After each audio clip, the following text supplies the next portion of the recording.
I want people to understand that surprises are good, but not when it comes to proposals. If we get the problem wrong, everything's going to start falling apart. So many times we want to try to add value, but it is actually causing them to devalue us in their mind because it is not connected to what we were talking about. Your proposal should not be doing the selling for you. It should be a reflection of the sales conversation you just had. There should not be any surprises, and there should not be anything that we are trying for our proposal to sell to them that we have not talked to them first. Welcome to another episode of Sippin, Matcha, and helping you make more sales, where Brooke Greening, our sales trainer, provides some great sales advice to questions that she's gotten either through her coaching or that you've submitted at buildingmomentum.info/matcha. Let's bring Brooke in for today's question. How are we doing, Brooke? We're doing great. How are you, Scott? Enjoying your 2-week vacation? Yes, I am currently on a little bit of a vacation, which I'm thankful for. I had a good nap yesterday, and now we're recording some podcast episodes. Also, just the joys of technical issues. I know. Last week we did our webinar for the first time, which was our Masterclass, which was super, super fun. It's been taking like months and months to get to that point. And then we were ready. This is the same platform that we use every week for our podcasting because I had specifically said I don't want surprises, which we're talking about that today. Then we got, foreshadowing. Sneaky. Yes, long story short, we forgot the old IT trick of unplug it and plug it back in. So Brooke's mic had stopped working. But as you can hear her lovely vocal tones, everything is good right now. So but we had to punt last week. Literally we were a little late for the Masterclass, and I was like, oh man, how did that happen? Right. And because it's winter and where we punted was a different computer that didn't have all the fancy lighting, it was like you were getting darker and darker. I was wondering if by the end of it you were going to be like a disembodied voice coming from the darkness. I'm that way anyway, so it's fine. Let's talk about proposals today. So you've been having a lot of conversations with some different people recently on the issue of proposals. And basically the question is, and I think we're going to probably do a few episodes on this, but why aren't my proposals working? Why aren't my proposals working? Part 1. So this is what we're talking about today. It is what we're talking about today. And what is interesting is I have written many proposals now. I help my clients. So I've encountered hundreds of proposals at this point. But before we started our own business, I did not. That was not a part of our training. That was not a part of what we did. So proposals were a new thing to me 5 years ago. And then when I got certified through StoryBrand, that is when we started learning more about proposals, how to be able to write them effectively, how to be able to use them. But today, what we're talking about is why they're not working, specifically when it's connected to the sales conversations that we're having. And so I'm excited to be able to talk about it today because I want people to understand that surprises are good, but not when it comes to proposals. If you have surprises in your proposals, then that is probably one of the reasons and one of the main reasons they are not working, meaning we're not making sales or we're being ghosted or it's just taking a really long time to move things forward. All right. So one of the major reasons why proposals aren't working is because they include surprises. What type of surprises are you talking about? You use surprising fonts. There's we're going to talk. Go ahead. We're going to talk about 3 of them. So the 3 are that they're coming up with different problems in their proposal. So what we've talked about is now different than what we're talking about in the proposal. There are different solutions that we're offering than what we had talked about during our sales conversation, or there's a different investment that's happening, that's being discussed. That's a surprise. This is what it's going to cost you. Those are 3 things. Those are the 3 surprises we do not want in our proposals, and they are absolutely affecting our sales. Right. And I know, in your mind, it's hard to separate out these 3 things because they're really kind of intricately tied together often. But let's try to do that without breaking take a big gulp of matcha without breaking Brooke's brain. Let's see if we can do that. So let's first talk about, you said the first type of surprise is that there's a different problem that's talked about. Different than what? What are we talking about there? Yeah. So this came up, I've heard this example actually many times. And one of the clients I was talking with recently, they were sharing, we were working through our service sales framework. And one of those pieces is in our recognizing the problem. And I always share with them, if we get the problem wrong, everything's going to start falling apart.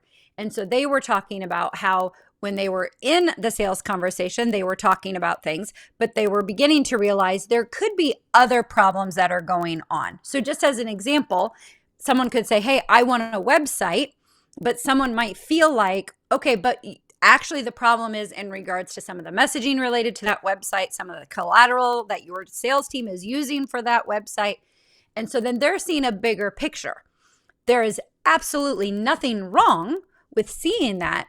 But what I shared with them and what I'm sharing today is that you cannot surprise people with that in the proposal. If you are going to offer if they're talking about one problem and their problem is saying, I want a website, or their problem is saying, I want help in my accounting, or their problem is whatever the case may be, I need a business coach, but we're realizing they have other problems.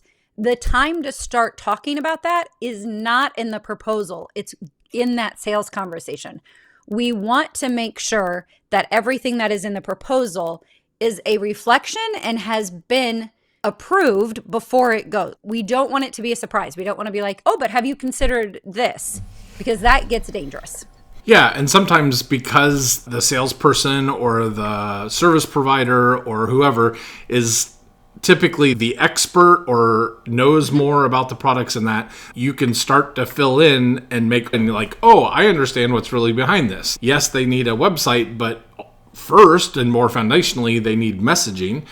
And then instead of talking about that on your sales call, you just throw that in and talk about how they have a problem with messaging. And then either somebody's confused or they take it personally, or, because you haven't talked about it. Yes. So let me be clear. There is nothing wrong with knowing that there are other things that are going on with your potential client and that you're wanting to help them with. That continues to bring more value to them. That usually means in regards that we're able to charge more. I am not arguing that at all in any way, shape, or form. I am just saying we don't let the proposal do the heavy lifting of that. We have to have those conversations and have it confirmed before we put it in a proposal. Because what will happen and what has happened is people will either say or they will respond, that's not what I'm looking for. I don't see the connection, and move on. And then we lose the sale. All right. So that's the problem. Then the next one was the solution, and you began to transition. And again, obviously problem and solution are very connected, but explain what you mean by surprising someone with a different solution. This goes back to where we're really hoping that the proposal will do the heavy lifting for us instead of us being able to share what we can do to be able to help. There is nothing wrong in sharing other ways that you can be able to support your client. That is not a problem at all. There's nothing wrong in regards to doing like good, better, best when we start talking about our proposals. But what you want to do is you always want to reinforce, I hear you, I know what you are looking for. And so qualifying that. So sometimes in our proposals, it will be a good, better, best because we're helping them to see the different ways that they could work with us. But I'm also very conscious to make sure that I'm circling the one that we actually talked about and pointing that out, that this is the one that we were thinking would be the best fit. It's not wrong to show them different options, but if you show them different options and you're not really centering back on what they shared with you, that's when they can start to feel like, did you listen to me? Did you understand what I was saying? So many times we want to try to add value, but it is actually causing them to devalue us in their mind because it is not connected to what we were talking about. And so the biggest piece is, if we're having like our sound bites or whatnot for this podcast, is that your proposal should not be doing the selling for you. It should be a reflection of the sales conversation you just had. If you are having a one-on-one sales conversation, and I am talking about these higher ticket items. I'm not talking about something that they can just grab online. I'm talking about where you're going to talk to them, you're going to be working with them, then you need to be having those conversations. So maybe you have another conversation to make sure everything is ironed out before the proposal goes out. But there should not be any surprises, and there should not be anything that we are trying for our proposal to sell to them that we have not talked to them first. All right. So for a lot of people, that's so peppy today. For a lot of people, but it's so true. Yeah, a lot of people, they do that and they've had a discovery call, right? Mm-hmm. And so they think, oh, on this discovery call, I'm just trying to find out what the customer or the potential client's issues are. And then the proposal is when I start to communicate my part of it. And you would say, not such a great idea, and that's probably a reason why your proposals aren't working. Yeah, part of what I do when I'm working with my clients is we are literally looking at their proposals and we're listening to the sales conversations that they're having. And they are realizing as I'm coaching them, oh, this is where we missed it.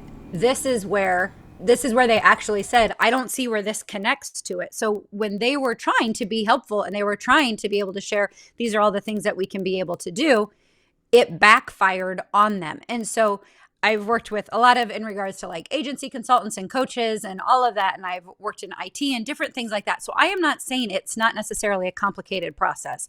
I'm not saying that at all. But I am saying by the time the proposal goes out, there should be no surprises in regards to what that's going to look like. Because if there is, now we have a problem because now we're not there as they're reviewing it to be able to explain things. Yeah, and so that includes then what the last category of surprises is, like there shouldn't be a different investment. No. So what can happen, and this happens pretty common actually, is that people will have those sales conversations, they'll have those discovery calls, and they're really, truly interested in wanting to be able to know how to help. And then they say something in regards to, okay, I'll send you a proposal and we can kind of, we'll review it, blah, blah, blah, blah. But what's happening is they have never actually given them any idea of what that investment is going to look like. And that is where I would say that's a big miss because we do not want the proposal to be the first time that they see what that investment could be. I am not telling you that you have to have it exactly right. I am not telling you that it has to be by the dollar, but I believe, and what I encourage all of my clients is, if someone has taken the time to talk to me face to face, the least I can do is make sure that they understand a ballpark of what it would look like to work with me. I don't want them to have to get onto another call to have any idea what that would look like. And so what happens is when you are following that process, you are going to send less proposals, but you're going to make more sales because now you are sending proposals to those who are really interested and who are able to think about and afford what you're going to be offering. And so you can't bring the price in just at the proposal. That's not a good idea. Yeah, and I know kind of a dirty little secret that you often talk about with people is sometimes people get excited because, you send a proposal out. But a lot of times for customers and clients, if you haven't talked about price, if you haven't been specific about it, and they say, yeah, send me a proposal, that can be just sort of a polite way of them saying, no thanks. It's a polite way of them saying no. Yeah. It's truly, and people think, they ask for my proposal, and then they spend time on it, and then they're frustrated, and understandably so, because we only have limited time. And that's what I'm saying. If someone says, send me a proposal, that's not exactly a buying signal. That could be them just being like, okay, let's move on. All right. So I just want to encourage, talk about the price. You gave us 3 big surprises that we need to avoid. So don't have a different problem in your proposal. Don't have a different solution. And then don't have a drastically different investment, or most common, don't let the proposal be the first time that you're seeing that. And even like I was thinking about like roofers or landscaping or something, like sometimes they have, hey, based on the square footage, this is the typical thing. And then like you go back and you do the math and you're like, oh, they have this amount. And so then the customer can do that math themselves and be like, oh, they're in line with what they said it would be. Right. You maybe didn't get the exact price or that. So why, you've kind of woven a few things in there, but why are surprises bad? Because one, you're going to start losing their trust. Sometimes when we try so hard to be able to be so thorough and we want to be able to share all the things that we can do, that can start to devalue because it makes them think, well, were you listening to what I said? Did you understand what I needed? They need to see like what I shared with you and what I talked to you face to face is now exactly what we're going to be seeing in writing. They need to see that direct connection or trust is going to start to erode because they're already kind of hesitant anyways. Because so many times I want to remind our clients that they themselves are doing a great job. They're good humans. They're doing their best. Everybody makes a mistake, but they really try to make sure that they can do everything that they've told their client they're going to do. But if someone's talking to you, they're doing that either because one, they didn't have a great experience, or two, maybe they're brand new, but they've heard other people who've had bad experiences. Everybody is guarded when it's coming into talking with you. And so you just want to make sure what you say is what's going to be reflected in what you're writing. And I don't want you to get scared and be like, well, that's why I don't give the price. We can just share, hey, I'm just giving you an idea because I think that's important for you to be able to know if you want to be able to move forward. This proposal will break it down specifically so that you can see exactly what it is that we're able to offer. You have to be able to do that. So it does the trust. And then also the big thing is if they're looking at the proposal, and we could talk about this for a whole nother episode, that I would never recommend just sending it out. We want a date and time connected to it so that we can review it with them in person. But even if you're reviewing it with them in person, but then they're getting it earlier, they're not going to be able to ask questions. So all of the assumptions start coming up. So if you surprise them in those 3 areas, if the trust is beginning to erode, then it's really hard for them. And you're not there to be able to help answer the questions and to lead that conversation. And then the other thing is just surprises don't usually end in sales. Just when you're writing your proposal, when you're figuring it out, just ask yourself, are there any surprises in this? Because if there is, I want to make sure I can take them out because surprises don't equal sales. All right. So I think that's the mic drop moment there. So why are my proposals not working? It may be because you have surprises, and surprises don't equal sales. So we're going to come back to this in future episodes and talk about some other problem areas with proposals and that. They are a big part of a lot of people's businesses, and so it is part of a good sales cycle in a lot of cases, but there's some ways to do it and some definite ways to not. So if you found this episode helpful, encouraging, entertaining, any of those things, we'd love it if you like it, if you share it, if you subscribe, if you follow, if you buy billboards and present it, or whatever the case is. No, we'd love to hear from you, to interact, and sharing is caring. So until the next cup of matcha, here's to making more sales. Bye-bye.